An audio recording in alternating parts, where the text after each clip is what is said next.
말씀은 이사야 43장 1절부터 13절 말씀입니다. 이사야 43장 1절부터 13절 말씀. 제가 한 절 읽고 여러분들이 한 절 읽고 마지막 절은 같이 읽도록 하겠습니다. 야곱아, 너를 창조하신 여호와께서 지금 말씀하시느니라. 이스라엘아, 너를 지으신 이가 말씀하시느니라. 너는 두려워하지 말라. 내가 너를 구속하였고 내가 너를 지명하여 불렀나니 너는 내 것이라. 내가 물 가운데로 지날 때 내가 너와 함께할 것이라. 강을 건널 때 물이 너를 침몰하지 못할 것이며 내가 불 가운데로 지날 때 타지도 아니할 것이요 불꽃이 너를 사르지도 못하리니. 대저 나는 여호와 내 하나님이요 이스라엘의 거룩한 이요 내 구원자임이라. 내가 애굽을 너의 속량물로 구스와 스바를 너를 대신하여 주었노라. 내가 내 눈에 보배롭고 존귀하며 내가 너를 사랑하였은즉 내가 내 대신 사람들을 내어주며 백성들이 내 생명을 대신하리니. 두려워하지 말라. 내가 너와 함께하여 내 자손을 동쪽에서부터 오게 하며 서쪽에서부터 너를 모을 것이며 내가 북쪽에게 이르기를 내놓으라. 남쪽에게 이르기를 가두어 두지 말라. 내 아들들을 먼 곳에서 이끌며 내 딸들을 땅 끝에서 오게 하며 내 이름으로 불려지는 모든 자 곧 내가 내 영광을 위하여 창조한 자를 오게 하라. 그를 내가 지었고 그를 내가 만들었느니라. 눈이 있어도 보지 못하고 귀가 있어도 듣지 못하는 백성을 이끌어내라. 열방은 모였으며 민족들이 회집하였으며 그들 중에 누가 이 일을 알려주며 이전 일들을 우리에게 들려주겠느냐? 그들이 그들의 증인을 세워서 자기들의 옳음을 나타내고 듣는 자들이 옳다고 말하게 하여 보라. 나 여호와가 말하노라. 너희는 나의 증인 나의 종으로 택함을 입었나니 이는 너희가 나를 알고 믿으며 내가 그인 줄 깨닫게 하려 함이라. 나의 전에 지음을 받은 신이 없었느니라. 나의 후에도 없으리라. 나 곧 나는 여호와라. 나 외에 구원자가 없느니라. 내가 알려주었으며 구원하였으며 보였고 너희 중에 다른 신이 없었나니 그러므로 너희는 나의 증인이요 나는 하나님이라. 여호와의 말씀이니라. 같이 읽겠습니다. 과연 태초로부터 나는 그이니 내 손에서 건질 자가 없도다. 내가 행하리니 누가 막으리요. 아멘. 오늘 이 밤에도 하나님의 놀라운 은혜가 우리 성도님들과 함께하길 소원합니다. 우리 앞에 분들 뒤에 분들 바라보시면서 눈을 마주치면서 이렇게 인사합시다. 사랑합니다. 네, 사랑합니다. 축복합니다. 오늘은 나를 위하여라는 제목으로 같이 말씀을 나눴으면 좋겠습니다. 우리가 초등학교 때, 중학교 때, 아마 중학교 때였던 것 같아요. 배웠던 것 중에 하나가 뭐냐면 진화론에 대한 부분들을 배웠습니다.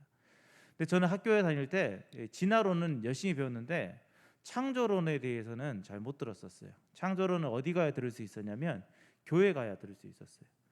그래서 교회에서는 창조론을 배우고 학교에서는 진화론을 배웠습니다. 지금은 어떻게 되는지 모르겠어요. 저희 아이들이 아직 그걸 배울 단계가 아닌가 봐요. 그래서 뭘 알아갖고 오면 저희가 대답하면서 얘네들이 이거 배우는구나 알겠는데 아직은 거기까지 안 간 것 같아요. 그런데 이제 진화론이라는 것들, 창조론, 진화론 했을 때 뒤에가 론이라고 붙잖아요. 그 말은 뭐냐면 이게 확실치 않다라는 거예요. 그러니까 이론 중에 하나인 거죠. 여러 가지 이론 중에 한 가지인데 너희들이 어떤 것을 더 믿겠느냐 이 말이거든요. 여러분들 진화론을 믿으십니까? 창조론을 믿으십니까? 예, 그렇죠. 교회 다니는 사람들은 다 100이면 100 거의 대부분 창조론을 믿는다라고 합니다. 저도 창조론을 믿습니다. 그게 맞다라고 생각되죠. 근데 진화론에 대해서 우리가 좀 생각을 해봐야 될 것 같아요. 왜 이야기를 꺼내냐면 나중에 이제 결말 부분에 이것과 이제 연결돼서 이야기를 할 건데, 여러분들 이제 진화론이라는 것은 우리가 이제 잘 알고 있는 다윈의 종의 기원이라든지 인류의 혈통이라든지 이 책에서 이게 처음 시작이 되었습니다. 물론 그 이전부터 이런 것들에 대한 이야기가 나왔는데 책으로 공식화된 것은 이제 다윈에 의해서죠. 그래서 우리는 다윈의 진화론이라고 알고 있습니다. 거기에 있는 내용 중에 이런 내용이 있어요. 지구가 처음 생성될 때 존재하였던 종이 현존하는 것은 극히 드물다. 현존하는 종은 원형으로부터 형질이 변화되어 현재 생존하는 데 유리하도록 바뀐 것들이다. 인간도 이 같은 자연의 법칙으로 진화되어 오늘의 모습에 이르렀다. 뭐 이렇게 읽으니까 무슨 말인지 모르겠죠. 처음에 어떤 것이 있었는데 이게 진화하는 과정 속에서 원래 있던 것들은 퇴화되어서 없어지고 새로운 이제 지금의 환경에 맞는 것들만이 생존해 있다라는 뜻이에요. 그러니까 진화론은 모든 것들이 시간이 지나면서 진화되었다라는 거죠. 그러면 처음 시작은 어떻게 됐을까요? 처음의 시작은 무였어요. 무. 아무것도 없는 중에 여기에 딱 한 가지가 붙습니다. 뭐냐면 우연이라는 거죠. 아무것도 없었는데 우연히 어떤 미생물처럼 뭐가 생긴 거예요. 그래서 그것이 생기고 생겨서 점점 진화해 가지고 어떤 것은 뭐 파충류처럼 되고 어떤 것은 포유류처럼 되고 어떤 것은 또 원숭이처럼 됐다가 인간이 됐다라는 거죠. 자, 여러분들 그 사진 하나만 올려주세요. 시계가 있는데 여러분들 그 이 시계 안에 여러 가지 부품이 있습니다. 그렇죠? 저는 싸구려 시계를 봤을 때는 안에가 저런 부품이 별로 없었는데 비싼 시계를 이미지로 보니까 안에 부품이 어마어마하더라고요. 자, 그러면 어떤 사람이 저 부품들을 그러니까 우연히 얻었어요. 그냥 부속품 하나하나를 다 우연히 얻었어요. 근데 어떤 박스에다가 저 부속품을 다 넣었습니다. 그리고 막 흔들어요. 흔들고 막 던지기도 하고 막 이거를 어느 정도 하냐면 1000년 동안 하는 거예요. 1000년 동안 계속 흔들고 막 던지고 막 했어요. 그 딱 열었을 때, 자, 시계가 나올까요, 안 나올까요? 네, 저는 전 재산을 걸 수 있어요. 절대 안 나와요. 네, 절대 안 나와요. 저거는 뭐 제로예요. 제로에 가깝다가 아니라 제로예요. 될 수 있는 확률이 없어요. 그런데 진화론이라는 것이 바로 그런 이론인 거예요. 갑자기 우연히 저렇게 됐다. 그런데 그렇게 생성되었을 때 그것이 점점 진화하면서 어떤 것은 개구리가 되고 어떤 것은 뭐 동물이 되고 어떤 것은 사람이 되고 이렇게 했다라는 거죠. 여러분, 과연 이게 가능할까요? 네, 불가능하다라고 저는 생각이 됩니다. 자, 그리고 또 한 가지가 뭐냐면 여러분 그 생물에서는 종이라는 게 있습니다. 아까 제가 이야기했던 파충류, 양서류, 뭐 포유류 이런 것들이 있는데 생물학적으로 이 종과 종 사이는 진화가 될 수가 없어요. 그러니까 포유류였다가 파충류가 될 수 없는 거죠. 예. 반대로 파충류였다가 포유류도 될 수 없고 양서류도 될 수 없어요. 그러니까 종과 종 사이는 생물학적으로 이 진화가 될 수 없죠. 그런데 이것이 설명이 되지 않으면, 이게 진화가 되지 않으면 진화론의 모든 것들이 허구가 되거든요. 그런데 진화론자들은 그걸 믿고 있다라는 거죠. 그 외에도 여러 가지 것들이 있어요. 가장 황당무계한 건 뭐냐면 우리 인간의 시조가 원소이라는 거. 저는 그게 제일 더 안 믿어지는 것 같아요.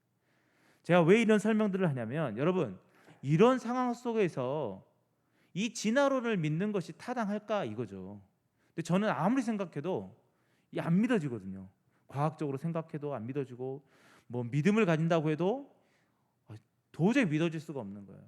그래서 어떤 사람들은 이렇게 이야기합니다. 진화론을 믿는 것보다 창조론을 믿는 것이 더 쉽다. 근데 창조론은 딱 한마디로 설명이 되거든요. 창세기 1장 1절에 뭐라고 되어 있습니까? 태초에 하나님이 천지를 창조하시니라. 우리 인간도 이 모습 이대로 하나님이 창조하셨어요. 물론 환경에 따라서 피부색이 바뀌고 환경에 따라서 우리의 머리가 뭐 이렇게 뭐 반듯했다가 곱슬이 되기도 하고 쌍꺼풀이 없다가 쌍꺼풀이 되기도 하고 이렇게 하겠죠. 그런 어느 정도의 변화는 있겠지만 하나님은 처음 창조하셨을 때부터 인간의 모습을 그대로 창조하셨다라는 거죠. 근데 이것은 뭐 다른 설명이 없어요. 창조하셨으니까 그냥 믿으면 끝나는 거죠. 그러니까 이게 더 쉽다라는 거죠. 진화론보다. 자, 뭐 이런 것들을 생각했을 때 우리가 이성적으로 생각했을 때 야, 창조론은 너무 허무맹랑해라고 생각할 수 있지만 이성적으로 생각했을 때 진화론을 믿는 것이 더 기적과도 같은 것이죠.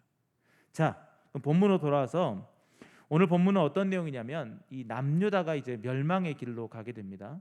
그래서 이 남유다가 멸망하게 되고 또 이스라엘 민족 북이스라엘 또 멸망의 길로 가게 되는데 특별히 남유다가 멸망하면서 그 멸망 이후에 하나님께서 그들을 어떻게 하시겠냐? 다시 돌아오게 하시겠다. 포로로 잡혀갔던 이 남유다 사람들을 다시 돌아오게 해서 이곳 가운데서 하나님이 창조하신 목적에 맞게끔 살아가게 하겠다라고 말씀하시는 거예요. 이사야 오늘 본문 5절 6절 말씀 보니까 두려워하지 말라. 내가 너와 함께하여 내 자손을 동쪽에서부터 오게 하며 서쪽에서부터 너를 모을 것이며 내가 북쪽에게 이르기를 내놓으라. 남쪽에게 이르기를 가두어 두지 말라. 내 아들들을 먼 곳에서 이끌며 내 딸들을 땅 끝에서 오게 하며라고 하죠.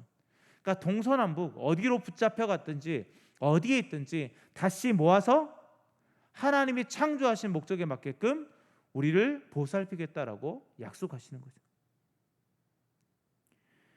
자, 그러면서 마지막 절에 7절 말씀이 뭐라고 하냐면 내 이름으로 불려지는 모든 자 곧 내가 내 영광을 위하여 창조한 자를 오게 하라.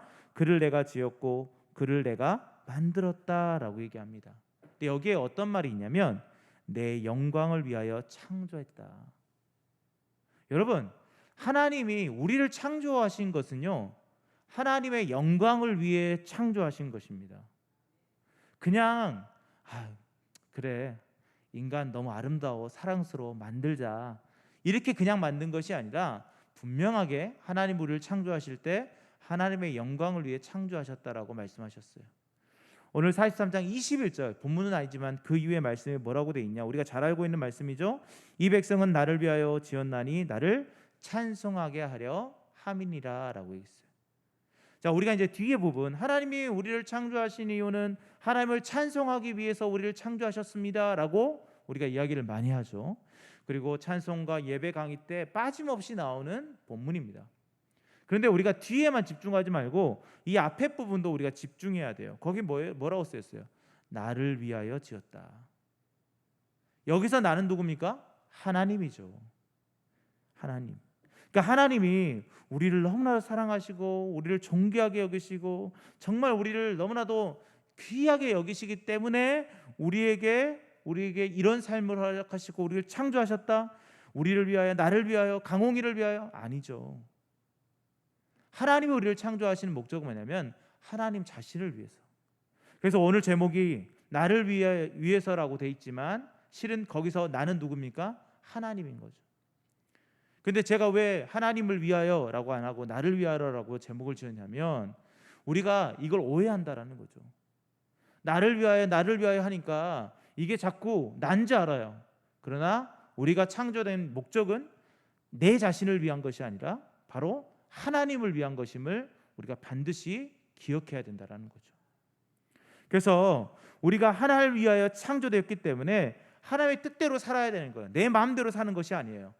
우리 이사야 45장 9절 말씀이 이렇게 말하고 있어요. 질그릇 조각 중 한 조각 같은 자가 자기를 지으신 이와 더불어 다툴진대 화 있을진저 진흙이 토기장이에게 너는 무엇을 만드느냐 또는 내가 만든 것이 그는 손이 없다 말할 수 있겠느냐. 우리가 잘 말하고 있잖아요. 진흙이 토기장이한테 왜 나를 이렇게 만드셨어요? 왜 뭘 만들려고요? 왜 나를 이딴 식으로 만들어놨습니까? 라고 반문할 수 없다라는 거죠. 왜요? 토기장이가 만들고 싶은 것을 그냥 만드시는 것이기 때문에 우리가 그것에 대해서 왈가불가 할 수 없다라는 거죠. 그래서 분명히 오늘 말씀을 통해서 우리에게 말하고 있는 게 뭐냐면 우리를 창조하시는 이유는 하나님의 영광을 위해 창조하셨다라는 거예요. 그래서 우리는 어떤 삶을 살아가야 돼요? 하나님의 영광을 위한 삶을 살아가야 됩니다. 7절 말씀을 다시 보면 내 영광, 내가 내 영광을 위하여 창조한 자를 오게 하라. 내 영광을 위하여 창조한 자, 내 영광을 위하여. 사랑하는 성도 여러분, 우리는 하나님의 영광을 위해 살아가야 됩니다. 이게 구약에서만 말씀하시는 말씀이 아니에요. 신약에서도 동일하게 고린도전서 10장 31절 말씀에 뭐라고 합니까? 그런즉 너희가 먹든지 마시든지 무엇을 하든지 다 하나님의 영광을 위하여 하라. 우리가 살아가는 모든 것은 하나님의 영광을 위한 삶을 살아가야 될 줄 믿습니다. 나를 위하여 살아가는 것이 아니라 하나님, 전능하신 하나님을 위해 살아가는 것이 우리라는 거죠. 자, 그렇다면 하나님께 영광을 올려드린다, 하나님의 영광을 위해 살아간다. 여러분, 우리가 또 한 가지 착각하는 것 중에 아까쯤에는 나를 창조하신 이유는 나 때문이다 라고 착각한다는 거죠. 나를 사랑하시기 때문에 나를 창조하셨다라고 착각한다는 거예요. 두 번째 착각은 뭐냐면 내가 어떤 영광을 갖고 있는 줄 착각해요. 여러분, 우리에겐 영광이라는 것이 없어요. 무슨 말이냐면 우리가 하나님께 영광을 올려드린다고 하니까 자꾸만 내가 갖고 있는 어떤 영광을 하나님께 드린다라는 생각이 우리 안에 자리 잡고 있어요. 여러분, 우리는요 하나님께 영광을 드릴 필요가 없어요. 왜일까요? 하나님 자체가 영광이시기 때문입니다. 하나님 자체가 영광인데 우리의 무엇이 필요하시겠습니까? 그래서 우리가 해야 되는 것은 뭐냐면 주의 영광을 위한다. 오늘 세 가지로 설명할 건데, 첫 번째는 뭐냐면 영광스러우신 하나님을 선포하는 것이 영광을 드리는 거예요. 첫 번째가 뭐라고요? 영광스러우신 하나님을 선포하는 것. 자, 출애굽기 16장 10절 말씀에 보니까 이렇게 말하고 있어요. 아론이 이스라엘 자손의 온 회중에게 말하매 그들이 광야를 바라보니 하나님의 영광이 구름 속에 나타나더라. 그것은 하나님의 어떤 그 기적과 같은 어떤 이적과 같은 어떤 현상이 나타났다라고 표현합니다. 그런데 이 말씀이 우리에게 다가오는 건 뭐냐면 하나님이 그렇게 영광스러운 존재라는 거죠. 그런데 그것을 아론이 드렸나요? 이스라엘 백성이 드렸나요? 아니죠. 하나님 자체가 영광스러움 그 자체였다라는 거예요. 성경의 많은 부분들을 다 읽어보십시오. 우리가 어떤 영광이 있는데 그것을 하나님께 드려야 된다라는 표현이 없어요. 하나님의 영광을 드러내는 거죠. 하나님이 하셨음을 고백하는 거죠. 하나님이 역사하셨음을 인정하는 거죠. 그런데 자꾸 그것이 내 영광, 내가 갖고 있는 걸 하나님께 드린다라고 생각하니까 그게 뭐가 되냐? 교만이 되는 것입니다. 하나님은 원래 영광스러운 분이십니다. 그렇기 때문에 우리는 그 영광스러우신 하나님을 선포하는 거예요. 세상 사람들한테. 가장 훌륭한 무기가 뭘까요? 바로 찬송이죠. 그래서 21절 말씀에 이 백성은 나를 위하여 지었나니 뭐라고요? 나를 찬송하게 하려 합니다. 나를 찬송하게 하려. 사랑하는 여러분, 우리가 하나님께 영광을 올려드리고 하나님의 영광을 위한 삶을 살기 위해 창조되었다면 우리가 해야 되는 것은 뭐냐면 하나님의 그 영광스러움을 선포하는 겁니다. 하나님의 영광스러움을 찬양하는 거예요. 마음을 다해 뜨겁게 열정을 다해 모든 것들을 다해 하나님을 찬양하는 것이 하나님의 영광을 선포하는 것임을 우리가 기억해야 될 줄 믿습니다. 여러분, 하나님의 영광을 빼앗지 마십시오. 하나님의 영광을 빼앗았던 많은 사람들이 있었습니다. 그 사람들은 어떻게 됐나요? 하나님이 그들을 멸하셨어요. 그들을 버리셨어요. 사울이 그랬습니다. 사랑하는 여러분, 그래서 여러분들의 모든 삶 속에서 하나님의 영광 그 자체이신 하나님, 그 하나님만을 높이며 선포하며 찬송하는 여러분들이 되길 소원합니다. 자, 두 번째, 하나님의 영광을 위해 창조된 우리, 하나님의 영광을 위하기 위해서는 우리가 무엇을 해야 되냐? 두 번째는 뭐냐? 복음을 전하는 것. 복음을 전해야 된다는 거예요. 자, 빌립보서 2장 11절 말씀에 아까 읽었던 말씀이죠. 모든 입으로 예수 그리스도를 주라 시인하여 하나님 아버지께 영광을 돌리게 하셨느니라. 모든 입으로 예수 그리스도를 주라 시인하여 하나님 아버지께 영광을 돌리게 하셨느니라. 제가 왜 이 말씀을 갖고 왔냐면, 여러분, 하나님께 영광을 돌리는 주체가 누가 된다라는 거예요? 모든 입이 된다라는 거예요. 모든 입이 하나님께 영광을 올려드려야 돼요. 그럼 거기에 모든 입은 뭘까요? 교회의 모든 입을 말할까요? 아니요. 하나님이 창조한 모든 입, 하나님이 창조한 모든 세계, 그 세계에는 이 자연 만물도 포함되어 있겠죠. 자연 만물들은 계속 선포하고 있는 거예요. 하나님의 무한하심과 영광스러우심, 하나님의 위대하심을 이 자연 만물은 계속 찬양하고 있어요. 우리가 그것을 귀 기울이지 않기 때문에 들리지 않는 거거든요. 그러면 우리가 하나님의 영광을 위해서 모든 입이 하나님을 찬송하게 하기 위해서 해야 되는 게 뭘까요? 그들에게 복음을 전하는 것이죠. 복음을 듣지 않는데 어떻게 하나님을 찬송할 수 있겠습니까? 복음을 접하지 못했는데 어떤 사람이 하나님을 알 수 있겠습니까? 복음을 접하지 못했는데 어떤 사람이 마음을 다해 하나님께 영광을 다 올려드릴 수 있겠습니까? 그래서 우리가 해야 되는 게 뭐라는 거예요? 복음을 전하는 거예요. 요한복음 15장 8절 말씀에 너희가 열매를 많이 맺으면 내 아버지께서 영광을 받으실 것이요 라고 되어 있어요.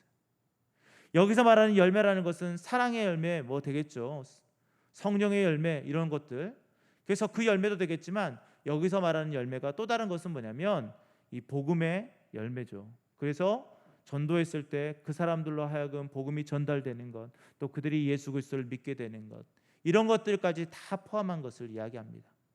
결론적으로 말하면 열매를 맺는다는 것은 복음을 전하여 그들로 하여금 그들의 입술로 하나님을 찬송하게 하는 것, 그 열매를 맺을 때 우리가 아버지께 영광을 올려드릴 수 있다라는 거예요.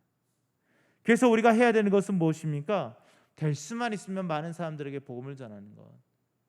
그런데 제가 최근에 우연히 서재에서 열심히 이렇게 또 공부하고 또 설교 쓰고 또 뭐 책도 읽고 이렇게 하는데 저희 아들이 또 자기 이야기하는 거 싫어하는데 비밀로 해주세요. 안 보고 있을 거예요. 저희 아들이 앞에서 그 자전거 있지 않습니까? 그 집에서 이렇게 하는 거 어떤 청년이 자기가 안 쓴다고 갖다 줬어요. 그래서 제가 그래 비 올 때 내가 운동할게 그래 갖다 놓으라고 했는데 잘 안 써요. 비가 안 와서. 그런데 어느 날 서재에서 이렇게 하고 있는데 예찬이가 와갖고 이렇게 자전거를 타는 거예요. 자전거를 타갖고 막 땀을 딱 뻘뻘 흘리면서 막 책 읽으면서 예찬아 너 왜 이렇게 운동을 열심히 해? 그랬더니 그 태권도장에서 이렇게 뭐 한 달간 이렇게 살을 빼가지고 몇 킬로를 빼면 이렇게 뭐 이렇게 상품을 준다라고 했대요. 그래서 그걸 위해서 엄청 하는 거예요.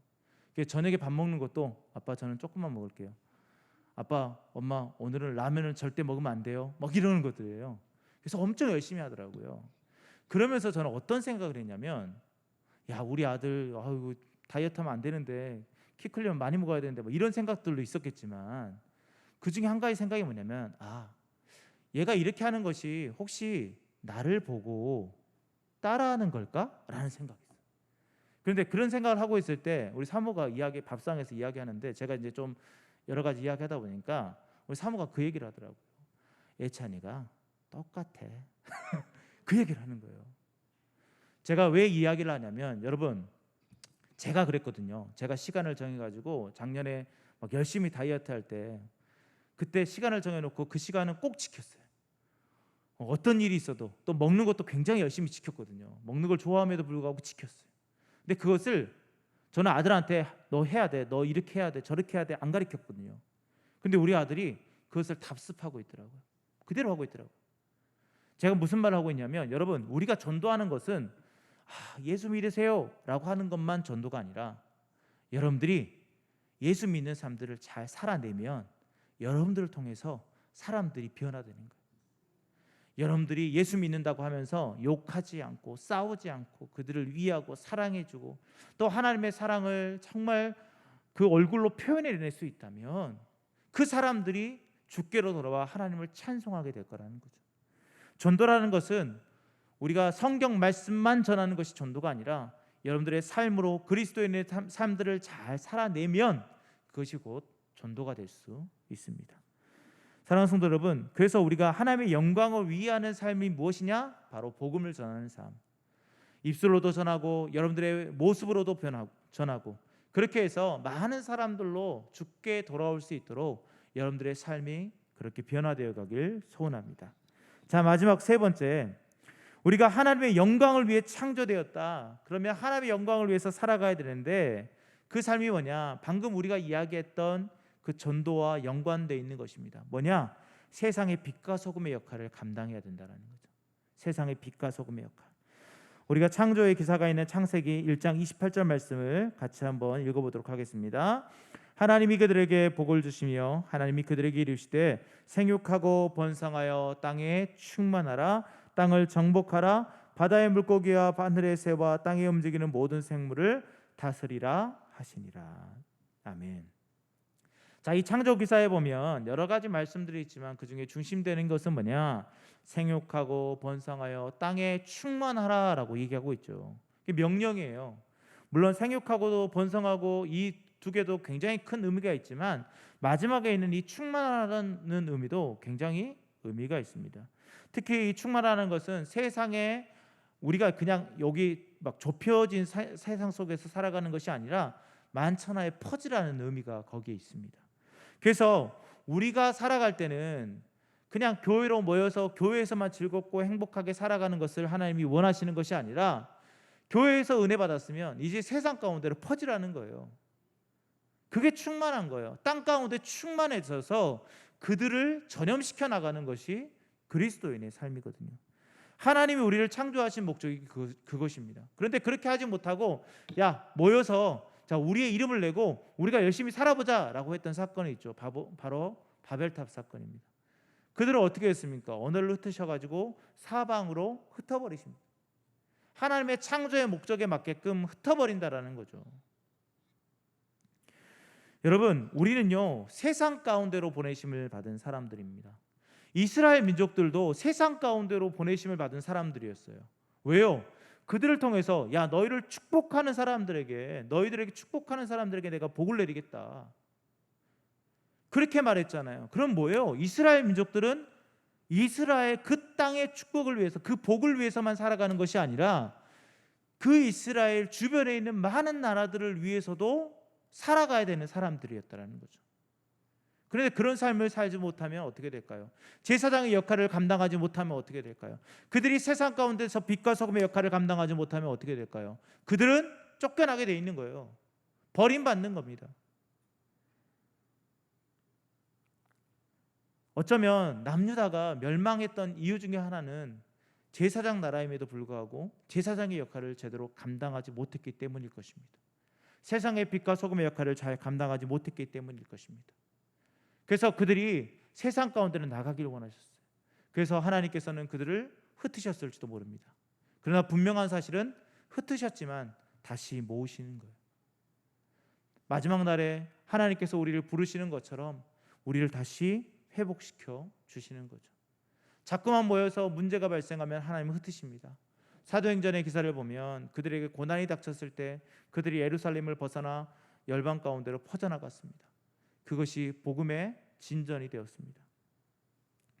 나중에 교회사들을 쭉 읽어보면 그들이 자꾸 한정된 지역에서만 막 활발히 움직일 때 그들을 흩으시는 기사들이 너무나도 많이 있습니다. 사랑하는 성도 여러분, 하나님은요 우리를 세상 가운데로 파송하신 거예요. 그러면 세상 가운데서 빛과 소금의 역할을 감당해야죠.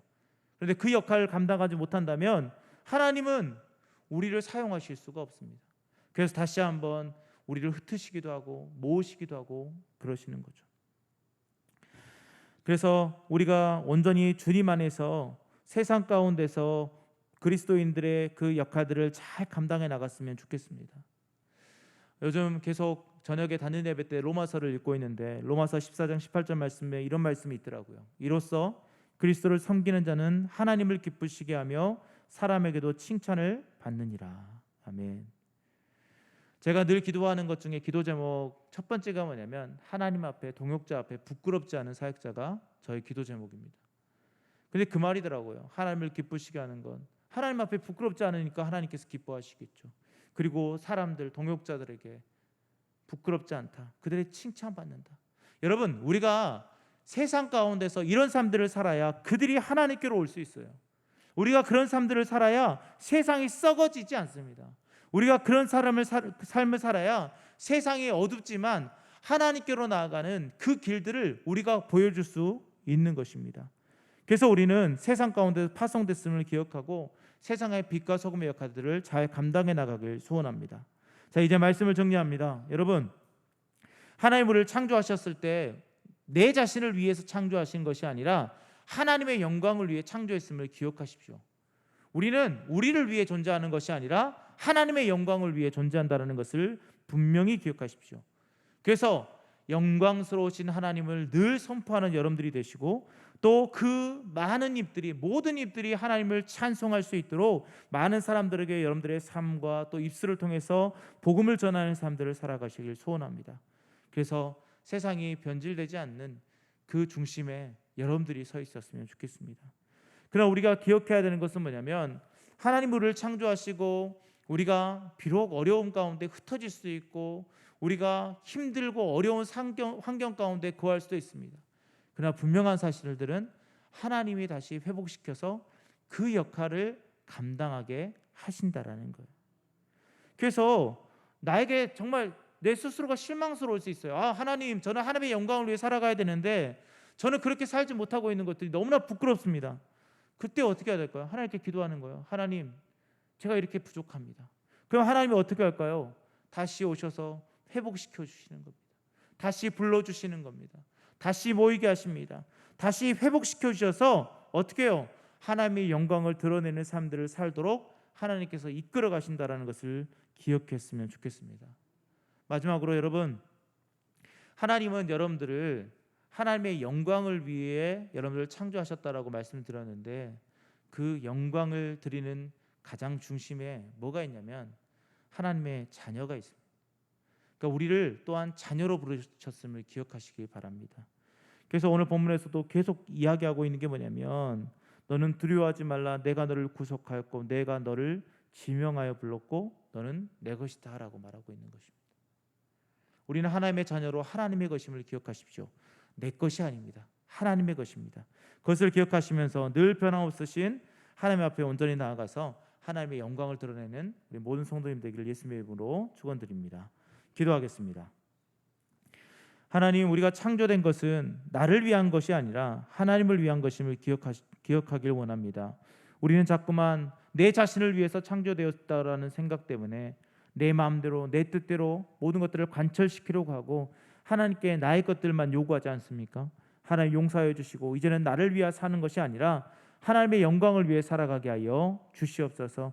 그래서 그런 삶들을 살아갈 수 있도록 늘 하나님의 영광을 우리의 입술과 우리의 모든 행실로 드러낼 수 있도록 도와주시고, 모든 입이 주를 시인할 때까지 우리가 복음을 전하는 일에 멈추지 않도록 붙잡아 주시옵소서.